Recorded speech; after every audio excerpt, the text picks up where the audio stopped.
Hello everyone, dear friends, welcome to my channel Venki History Hub. So, as part of Indian History Lecture Series, up to Mahajanapadas, we completed, and today we are going to deal with the Buddhism. Going to deal with the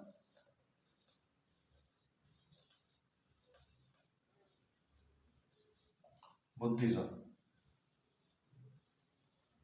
See, Buddhism is one of the important chapter in the Indian history, and in any exam at least one or two questions.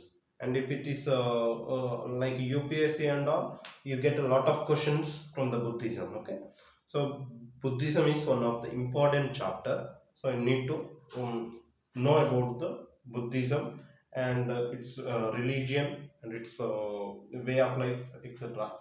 So coming to the Buddhism, presently there is no Buddhism. Means there is a little here and there Buddhism, but if you see other countries like China, like Sri Lanka, Japan, even Indonesia, so in such a kind of countries, the Buddhism still exists. So the reason, so though the Buddhism is born in India, but still it spread to other countries and it popularized in other countries. So coming to the birth of Buddhism, what is the reason that Buddhism emerged, and we will see the background and those all those things.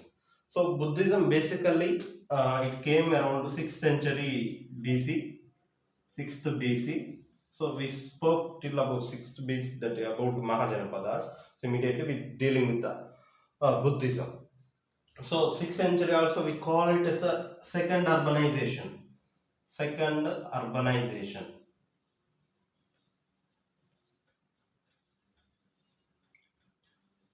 This is the second, means where is the first urbanization?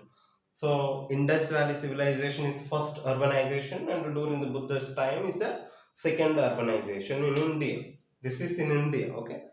So coming to the 6th century BC, what is the reason that Buddhism emerged? So not only Buddhism, in the 6th century BC there were around 62 religions, 62 new religions or sects that came up. So, and among the 62, Advaita, Jainism, and Buddhism are the some of the three important religions that were there in the 6th century BC. Okay. Now, before going into the deep into the discussion, so let us see like a story I will tell, the life story of the Gautama Buddha. Present day Gautama Buddha means most of you, many of you knowing about Buddha, and we have seen his pictures in the mobile or in important museums or in any government offices, etc. Okay. Now starting with the life story of Buddha.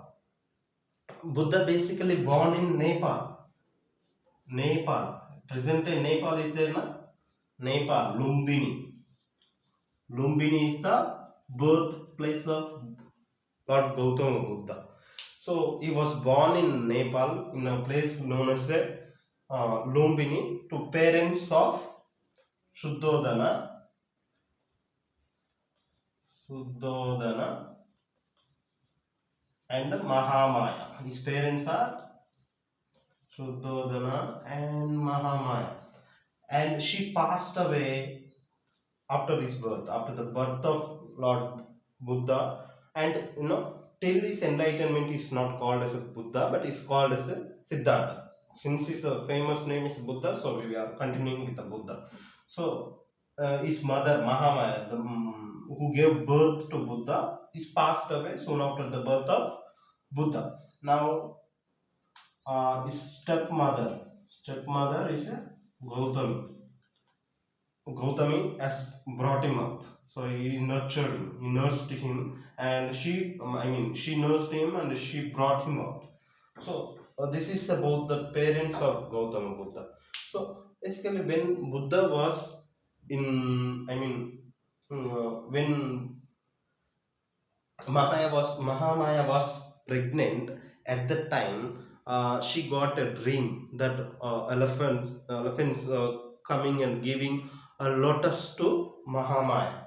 And uh, basically lotus flower is symbolizes as a birth of a great personality or great person. Okay, now the some sages or rishis came and interpreted that dream. What is the dream that she got?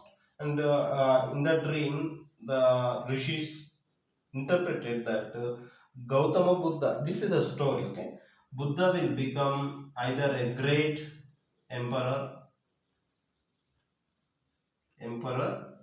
or a sage like a sannyasi. He will become either a great emperor or the sage. So after interpretation of this dream by a sage, so his father Suddhodana uh, took some measures in order to make him as emperor but not as a sage. So any father, any parent wants his children to become a great person but not an ascetic or a sage. So they want him to become a famous personality. Okay, now after the birth of Lord Buddha, what happened? Now as the dream is interpreted, now Shuddhodana has taken some measures in order to make Gautama as an emperor. What are the measures that? Now, like everything he made artificial around him. So almost the his house was like a big kingdom, like a big house, in order to go for everything outside. So all those things were kept in the, I mean, within the house. And whatever he needed, like friends or eatable things, whatever the etc., these were made around him, in and around him. And he didn't know the outside world till the age of 29. What is outside world he didn't know. So coming to the topic, so his father made all these arrangements. Now, however, one day it had happened that Buddha has gone out along with his charioteer, means the person who rides the chariot. Okay, that is Channa is his name. So he has gone along with him, and he saw many things. And among them, he saw the outside world, how it is first time, for the first time, and he was shocked, and he knew many things when he came out. Now let us see what are like. uh, First time when he has gone out, he has seen a deceased person, a sick man, how a sick man looks like. And the sick, how the sick man, like he came to know that like a sickness come to the person and he gets affected by the sickness. So first he saw the deceased person, and the second he saw the old man. So second one he saw a old man. He came to know that means he also will become like him in some other day. So he saw that old man, and he came to know that he also will become in some other day like him. And the third one that he saw is a dead person. So he came to know that every person dies one day. Only on that day only, Gautama Buddha came to know that every person dies on that day. And the fourth sight that he has seen is the ascetic or sage or sannyasi. We call it in many name. So he has seen an ascetic, and he asked, "What is the a lifestyle? Not lifestyle. The what is this ascetic to?" And the Chenna, who the charter who is there, he explained everything about the ascetic. Like he it tries to find out the truth about this, around this world, means behind this world, what is the exactly this world, like that. So he waited till the age of 29, or till the age of, I mean, birth of Rahul. The Rahul, I should write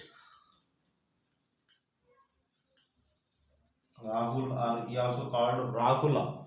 So Rahula is the son of Lord Gautama Buddha, or Lord Siddhartha. So soon after the birth of Rahula, Gautama Buddha escaped. I use the word escape literally because, like a thief, without telling his family members, like a thief, he has left his home. He did not tell anyone. And for 6 years, around 6 years, he wandered and he roamed around here and there, like in finding the truth. What is the truth behind the life? So, he has taken, he is being disciple to it's like a gurus, huh? And after being, even till he did not find the truth, so he left alone. And one day he has decided to take a meditation, and he sat on a bodhi tree or sal tree, the tree bodhi tree, before it is called as a sal tree, and he sat sal tree along the river Niranjan, and he was meditating for days of 49 days. This question is asked sometime in exam. For 49 days he meditated, and he found out the truth, means he got the enlightenment. From the time enlightenment is called as a Buddha. Till now Siddhartha Buddha. And it's also the other names like Tathagata, who got enlightenment and who came to know the truth. So there are various names. He also called as a light of Asia by the modern interpretations, or the light of world. There are different names that we will study later on about his names in the other extra information. Okay, now he has got enlightenment and he came to know the reality of the life, the truth of the life. Now he started to preach, he started to tell the truth about this world.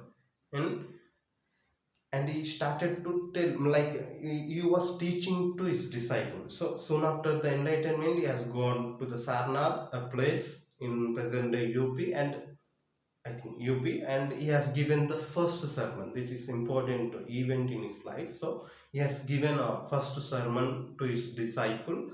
And after that, like after sermon, like he was teaching, or he was preaching for around 45 years, till age of 80 he gets. And around 483 BC Lord Gautama passed away. Okay, he died. What is the reason that he died? He was invited by a gold blacksmith, I think. He was invited by a person for the dinner, and in that dinner, he has given pork, that is a pig meat, and along with the rice flour. So, due to the breathing issue or breathing problem, he has passed away at the age of 80.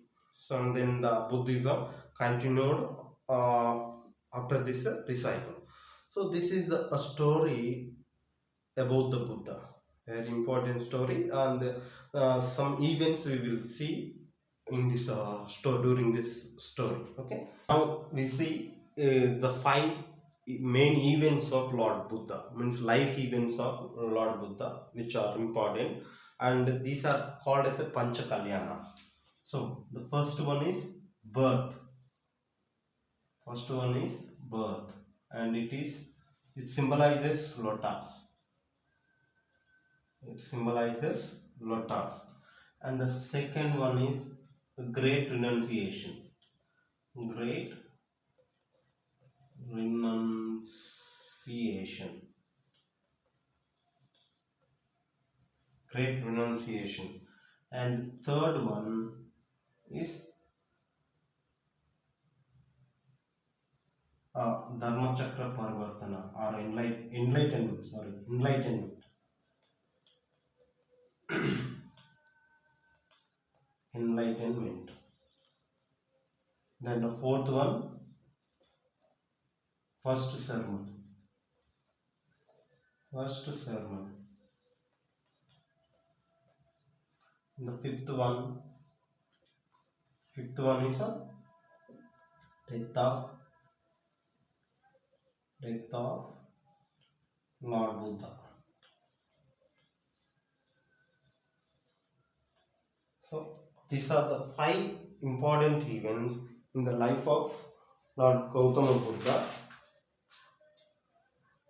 Okay, need to remember them. So what are the great renunciation, This means he has left his home, he's left his family, and take when to take a means the sannyasi, to become a sannyasi. This is the time where enlightenment under the Bodhi tree, where he got enlightenment under the Bodhi tree along the river Niranjan. And first sermon in a deer park, he has given the first sermon to his 5 disciples. Okay, and this is the death of Lord Buddha at the age of 80 that is took place. So whatever the story I told, it is related to the story only. I told all the 5 life events of Lord Buddha, but each life event symbolizes something. Like I told, the birth is symbolizes lotus, and the great renunciation symbolizes the horse. Great renunciation symbolizes the horse. Just right is beside the renunciation. And third one, enlightenment. Enlightenment symbolizes Bodhi tree. Bodhi tree, or the tree that after the named after the Bodhi tree. And the fourth one, the first sermon, symbolizes the Dharma chakra.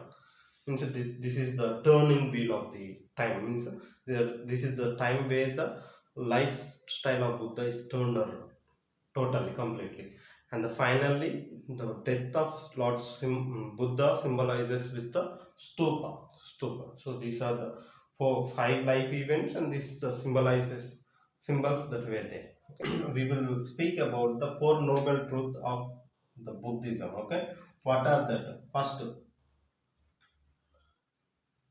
there is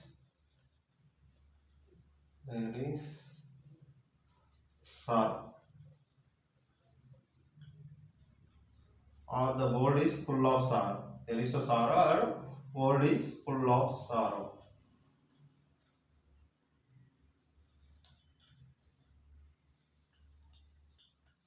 The world is full of sorrow. And second one, the cause of sorrow is desire. Cause of sorrow is desire. What is the cause of sorrow? See, now in the world there are full of sorrows. If you listen to any person, he will tell some story behind his life. So every person has some sorrow in the world, and the cause of the sorrow, what is his sorrow, is because of a desire. If that person has some desire only, there is a sorrow. Like for example, if a person wants no house, no vehicle, no transportation, no job, such kind of desires are not there, there will be no sorrow. But when the person wants, like desire, like he wants a house to live, he wants a family, he wants a vehicle to transport, wants a cell phone, mobile, the desire, when the desire comes in, automatically the sorrow also comes inside. When the desire comes, automatically the sorrow also comes inside. The third noble truth, the desire can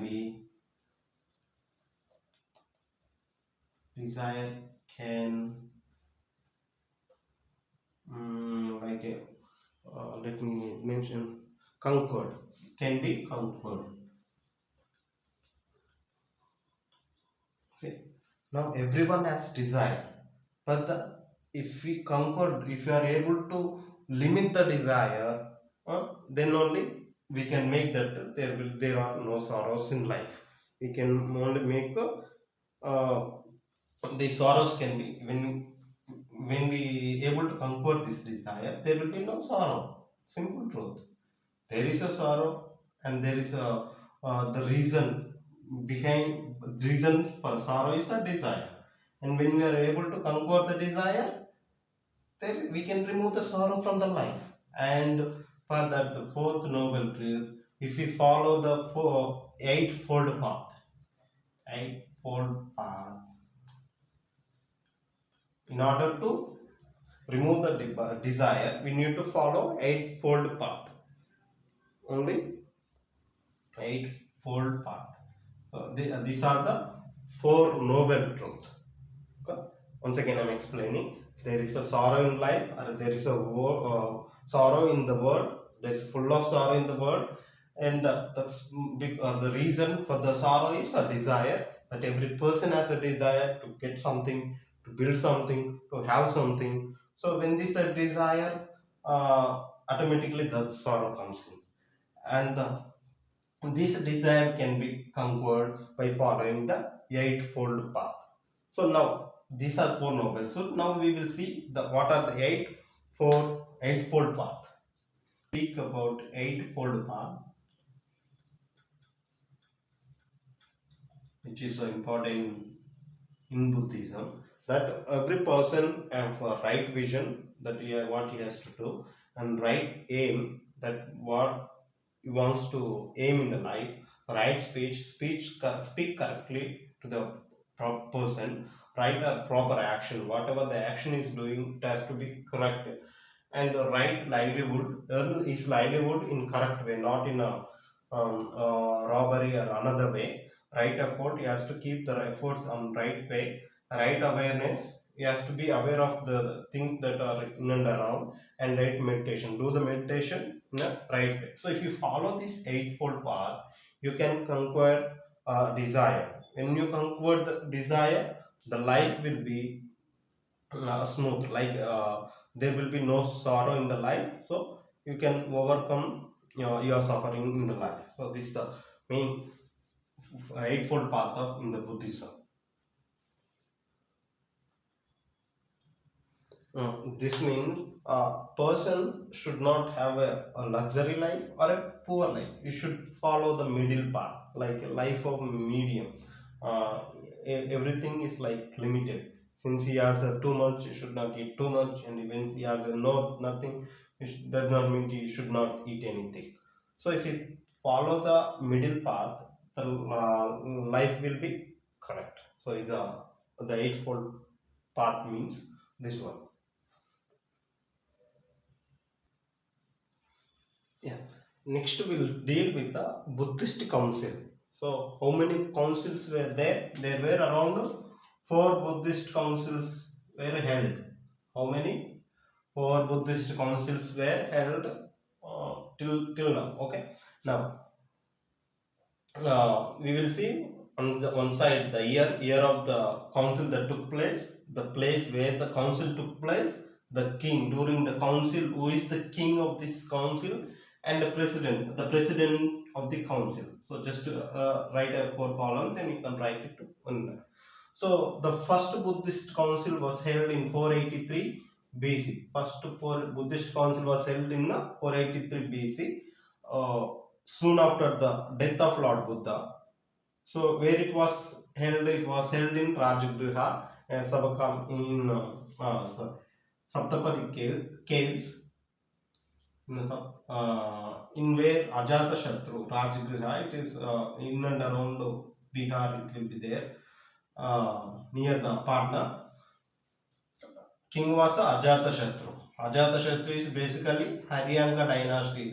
When we see the rise of Magda, the king Ajata Shatru, we see Bimbisara and his son Ajata Shatru killed his father. So Haryanka dynasty. And the president of this council is Mahakashapa. Mahakashapa is the president of first Buddhist council. And coming to the second Buddhist council, that is 383 BC. After the exactly 100 years later, that is after the 1 century later, the second Buddhist council was held in under the in the place called Vaishali, a place called in Vaishali, and it was patronized by King Kalashoka. Kalashoka basically we come across in the Magadha kingdom, Shishunaga dynasty. In the Shishunaga dynasty, we see first King Shishunaga, then Kalashoka. So Kalashoka is important for the second Buddhist council, and the president of this council is Sabakami. Sabakami is the president of the second Buddhist council.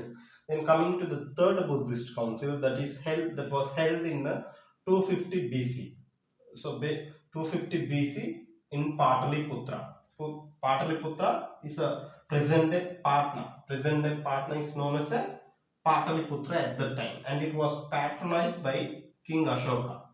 everyone know about King Ashoka, and he belongs to Mauryan dynasty.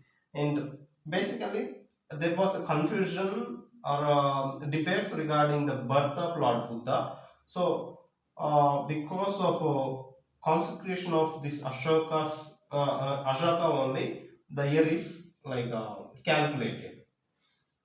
So it was held under the patronage of King Ashoka, and president was Moggaliputta Tissa. President of this third Buddhist council is Moggaliputta Tissa. And we see the fourth Buddhist council that was held. Again, it is a debatable one, but in the exams, most of the exams, 78 AD. AD is mentioned as the fourth Buddhist council, and if not, you write it first century AD also. That's no problem. And it was held in the Kundalavana, which is located in present day Kashmir. Okay, and it was patronized by King Kanishka. King Kanishka,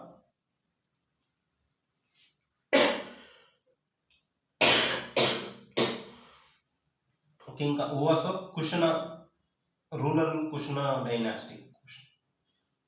Kushana dynasty. So, Kanishka is also famous for spreading the Buddhism, and it was presided or president was Vasumitra. Vasumitra is the president, and Ashwagosha is vice president. Ashwagosha is vice president of the fourth Buddhist council. These are the four Buddhist councils that were held in order to remember, or in order to compile the books. And they, for every council they thought that to put something together, to commemorate something like that. So the four Buddhist councils were held in a particular place, patroned by a particular king, and it presided by different persons. Just you need to have this four Buddhist council on your fingertips, so that in exam, if you come across, you can answer it well.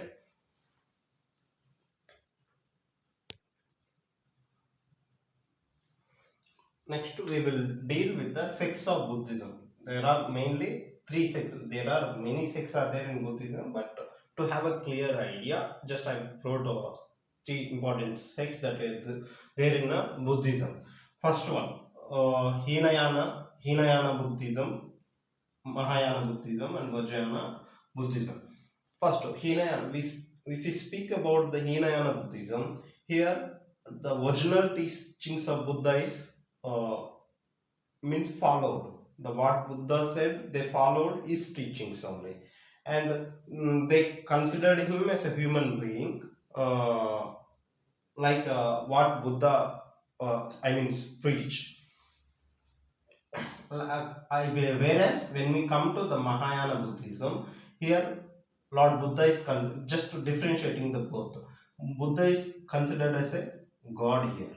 The heavenliness of Buddha. So, like Buddha is considered as a god, and here human being, and his original teachings are followed here, but whereas here they modified it. Now, the coming to the language, here they followed Pali language. Pali is a language uh, which was important to spread the Buddhism very rapidly. So this was the local language, or a vernacular language that made Buddhism spread rapidly. But here they followed Sanskrit. Sanskrit they followed. So I've seen Buddha is God, human being. Here Buddha is human being. Here is God. Here they used Sanskrit. In other way, they in Hinayana they used Pali, whereas in Mahayana they used Sanskrit. And this one was mostly in southern countries, like you see Sri Lanka, the Hinayana, Sri Lanka, Burma, Myanmar. Burma also called as a Myanmar. Old name is Burma, but now Myanmar or Myanmar. And the Thailand, even the Thailand also follows Hinayana Buddhism. Whereas it is in northern countries like China, Japan, Korea, etc. So it is followed in the northern countries like China, Japan, etc. Here southern countries. Now coming to the Vajrayana, Buddhism, it was came in later ways, but it is full of magical powers. Like for example, Om, Bhim, Basha. Like how do we do that? Such kind of sect. This is followed magical powers. So these are the some important sects of Buddhism. Now we will deal with the architecture of Buddhism. Architecture.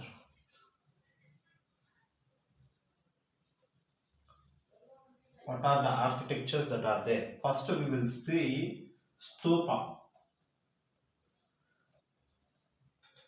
So, come across many stupas during Indian history, like Sanchi stupa, Amaravati stupa, Sarnath, etc. Stupas are sorry, come across. So stupa basically means it is built on the relics of the Buddha.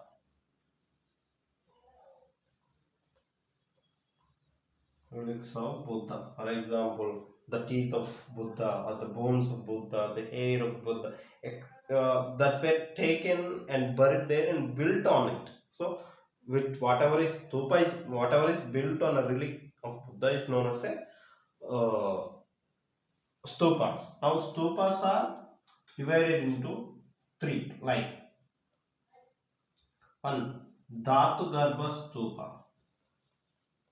Dhatu Garbha Stupa. Stupa. As I said, the relics of Buddha and the monks, some of the monks. So, the Dhatugarbha Stupa is built on the relics of Buddha and the monks. These are called as a Dhatugarbha Stupa. Example, Amaravati in Andhra Pradesh. Amaravati is the example of Dhatugarbha Stupa. The second stupa is Paribhojaka Stupa. Paribhojaka Stupa.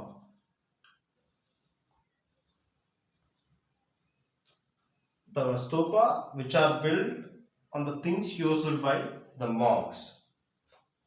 The sacred things used by monks or the Buddha.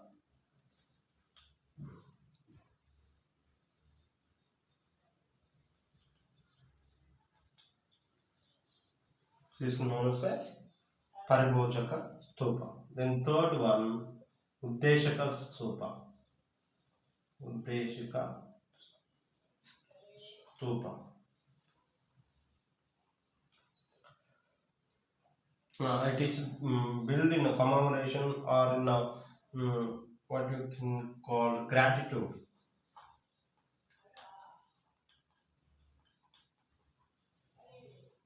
To show the gratitude to the person. So these stupas are built. So these are the stupa meaning and the types of stupa that are there. Then we'll go with the next one.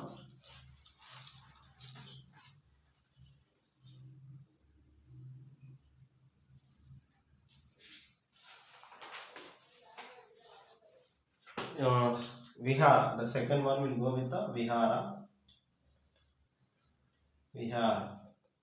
Vihara is a resting place for monks.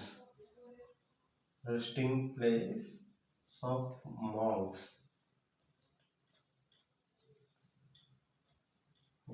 So monks used to take rest 15 days in a month or in the rainy season.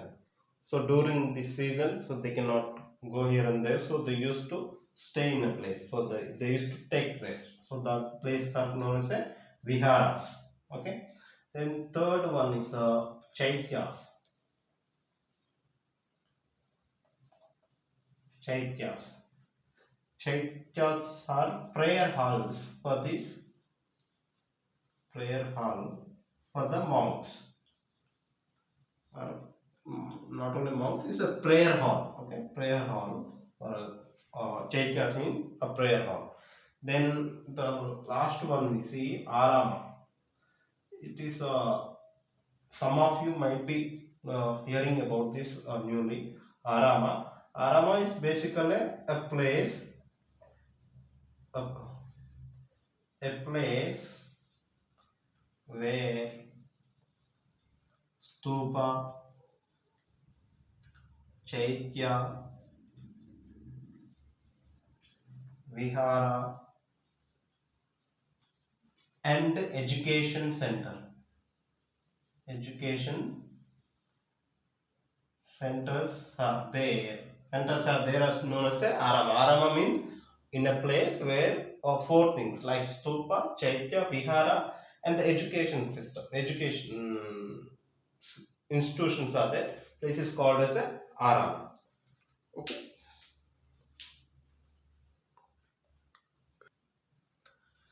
Next we see some of the important universities. Uh, Built for the purpose of Buddhist. Okay, Buddhism. The first one is the famous one, Nalanda. Nalanda even exists till now. Nalanda University. Nalanda University, which is located in present-day Bihar. Present-day Bihar, and built by Kumara Gupta, Gupta dynasty, from the Gupta dynasty. This is the one university. The second one is a Odantipuri University, which is in Bihar and Bengal.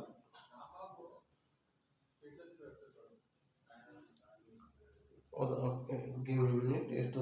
In Bihar, in Bihar itself. Built by Gopala. We see in the region of Bihar and the Bengal, the Palas ruled. Pala dynasty they ruled. So they built the Odantapuri University. Then we see Vikramashila University. Vikramashila University, which is also in Bihar, built by Dharmapala. Built by Dharmapala, again a Pala ruler. And then we see another one, Somapuri University, which is in Bengal, North Bengal also. Bengal, built by again Dharmapala. Dharmapala built the Somapuri University in North Bengal. Okay, and we'll see the last like Vallabhi University, which is in Gujarat, built by Bhattaraka. So these are some of the main educational institutions or universities established by the rulers for the purpose of spreading the Buddhism. Okay, these are some of the important universities. Yes. Next we will deal with the literature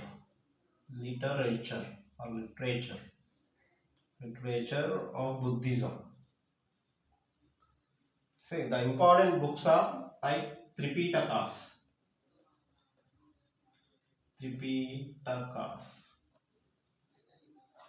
Important books are Tripitakas. These are Buddhist books. Three means, might be three. Pitakas means baskets.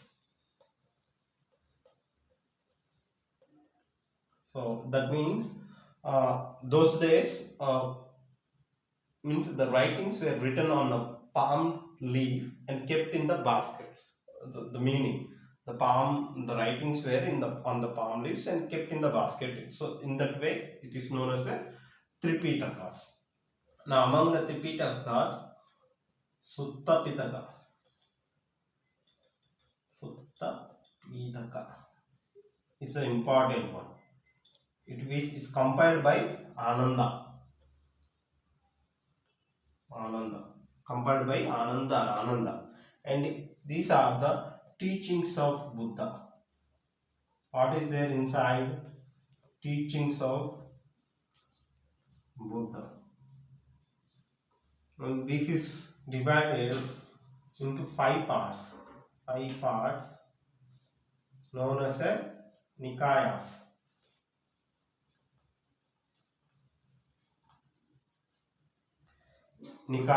So if you remember that during the Vedic period, Mahajanapada period, the 16 Mahajanapadas were mentioned in Anguttara Nikaya. We say Anguttara Nikaya. Nikaya means this one. So 5 part, then Anguttara Nikaya is one among the Nikayas. Anguttara Nikaya is one among the 5 Nikayas. So Sutta Pitaka is a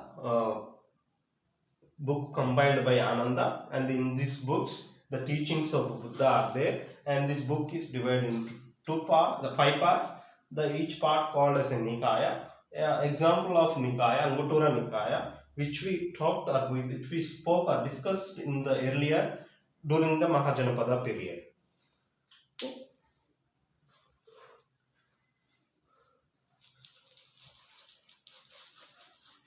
And next one, Vinaya Pitaka. Vinaya Pitaka, which is a code of conduct. Code of conduct. This was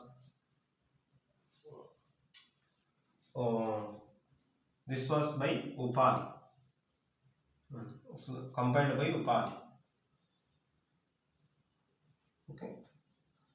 So Vinaya Pitaka is, which means it is compiled by Upali, and which means code of conduct for the Buddhist monks and nuns, those who are following the Buddhism, and not only for that, for the people, lay people also. So based on this code of conduct only, the sanghas were run.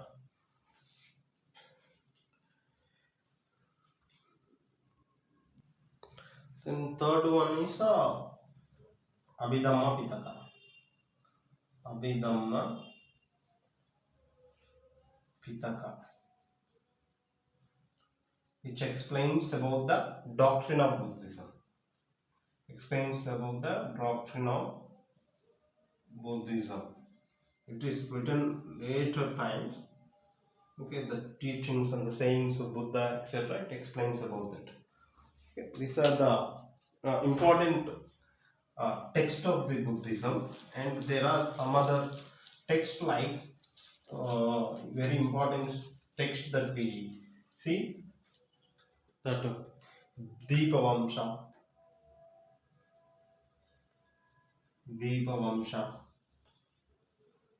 or Mahavamsha, which are Sri Lankan chronicles, which are chronicles in Sri Lanka, Sri Lankan chronicles. So these books gives evidences or the history of Buddhism in India. Okay. We see that another Milinda Pano, which is important book or dialogue between King Minenda and Buddhist monk Nagasena. So whatever the questions were asked by Minenda, which were answered by Nagasena about the Buddhism. So the Milinda Panos is argument or debate or between Minenda and Nagasena. As next we will speak about some of important personalities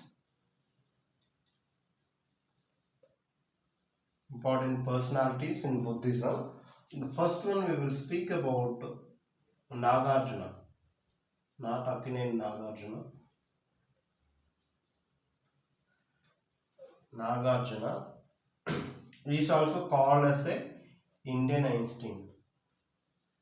Indian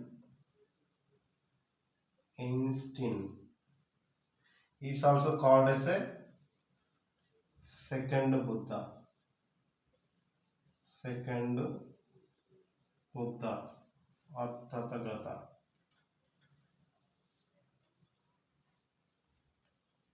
It's also called as a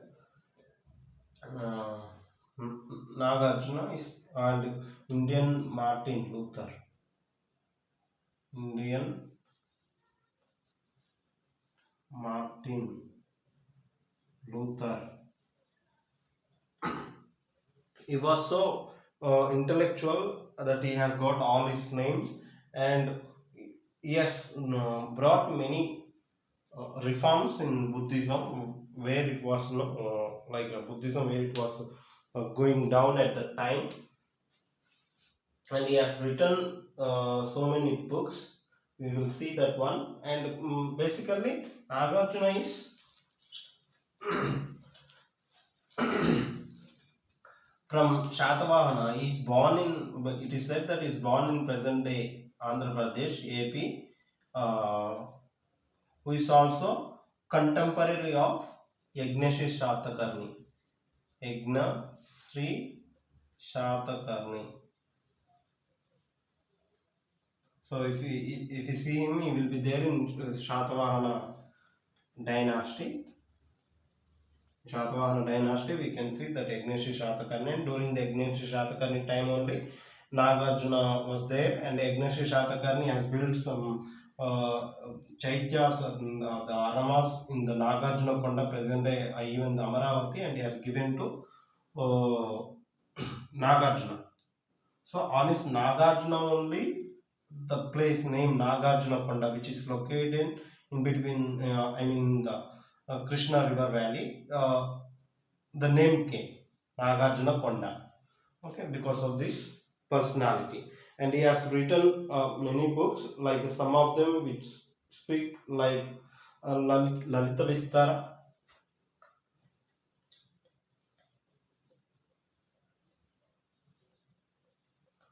So Susrulaika,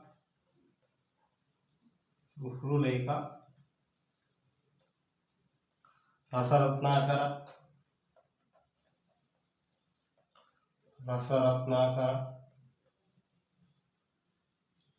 Aragyamanjari,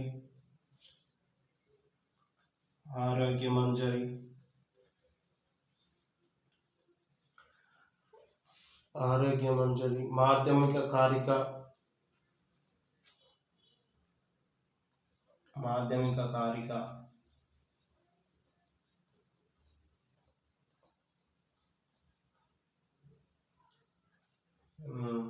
Prajnaparamita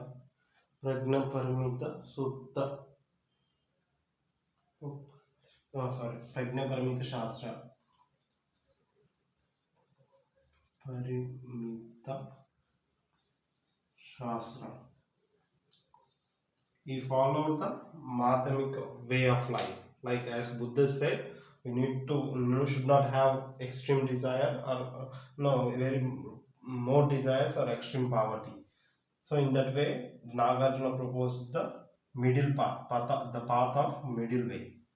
Okay, this is about Nagarjuna, and we speak next Ashwagosha.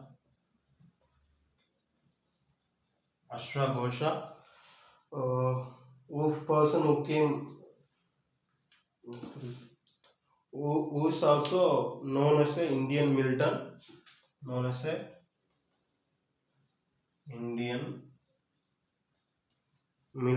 and is famous for writing the works like Buddha Charita. Okay, Buddha Charita he has written. Buddha Charita, well-known work. It is asked in sometime in exams. Okay, Ashwagosha. Then we will speak about Buddha Gosha. Buddha Gosha. Then Buddha Gosha, famous personality in 5th century AD, 5th century AD, and now he has written a book known as a Visumagga. Visumagga. Basically, at this time, as I said, the Buddhism has divided into many sects, and now Hinayana Buddhism, which follows original teachings of Buddha, was in extinct. So the Buddha Gosha, what he did, he has traveled to like countries, Myanmar, the Burma, Sri Lankan country, and he has renewed or reformed the Hinayana Buddhism in India. Okay, traveled to Sri Lanka and Burma and renewed the reformed the Hinayana Buddhism. So these are the some important personalities that we saw in during the Buddhism. I mean, tell some of the famous Buddhist places like if you see Borobudur,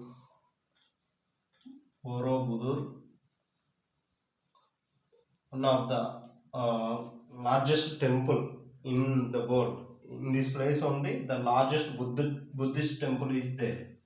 Okay, largest Buddhist Vihara temple is there in Borobudur, which is located in Indonesia. Present Indonesia, Borobudur is located, which is the largest Buddhist temple is located, and even in the Afghanistan,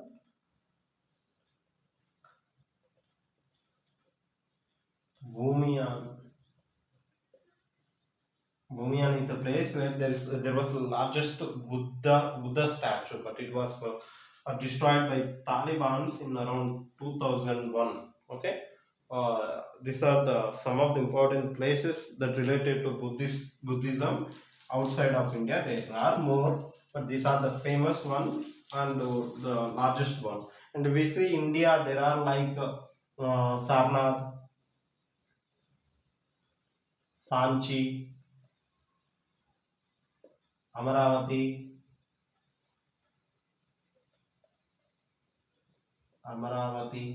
the famous Buddhist places. These are like if you see Nasik, caves, which are famous for Buddhist caves. Then we see Dharmashala.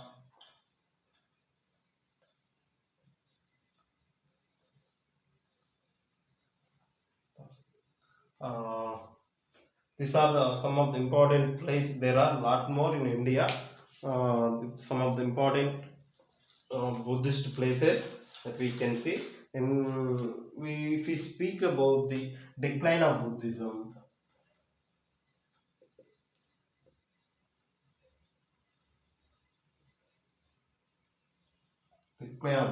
first of all, if we speak about the impact of Buddhism, since they followed in the vernacular language, so people attracted to the Buddhism more than the other religion like the Brahmanism. So Buddhism spread very rapidly in India when it was spreading. But when the declining time, so the Buddhism or the Buddha also made as one of the avatar of Hindu gods. As we see, there is a concept of avatars in the Hinduism that the god has taken 10 forms in different forms. Like Buddha also is one of the form of Hindu gods, like that they portray, and this is also one of the big reason why the Buddhism declined. So we see famous rulers like starting from Ajata Shatru, even the Dharmapala, Gopala, Ramapala, coming to the Harshavardhana, and Ashoka. These are the famous kings who patronized Buddhism and who made contribution in spread of Buddhism. Even Ashoka sent his son and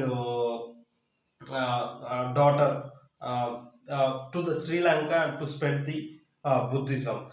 Likewise, Kanishka, even Kanishka contributed a lot to spread the Buddhism in northern countries, especially China, Japan, and all. Where the fourth Buddhist council has taken place. So there was a patronization in early period up to the Ashavardhana. Ashavardhana also contributed to the Buddhism. And coming to the after that, even after the Palas, there was decline in the patronization by the kings. So the no patronization was there. No patronization by the kings or the rulers was the main reason why the Buddhism declined in India. And we see some of the like Gauda Shashanka. If you hear about ruler Gauda Shashanka, uh, who uh, who killed that Bodhi tree. Okay, Gauda Shashanka is the person who killed that Bodhi tree where Buddha has got enlightenment. Okay, so and we see also during the even the Buddhism was there till the coming of the Islam to India. You see. The who's the name Muhammad just I Muhammadin Aiba Kilji, let me remember the name. Yeah, the Bakhtiyar Khilji, who is commander of Qutbuddin Aibak. He also has destroyed the Nalanda University in Bihar, which is located in Bihar. And we see the coming of the reform in the Hinduism, like we see Adi Shankaracharya, who brought some of the reforms in Indian Hinduism, like a Bhakti movement, so on. So this Hinduism become little flexible, and people attracted more to the Hinduism, and the decline of Buddhism has taken place. Finally, whatever the remaining Buddhists were shifted or they migrated to Nepal. Now the Buddhism is where the Buddhism is in the Nepal, where the birth of Lord Buddha is taken place. So this is about the Buddhism. We'll see in next chapter.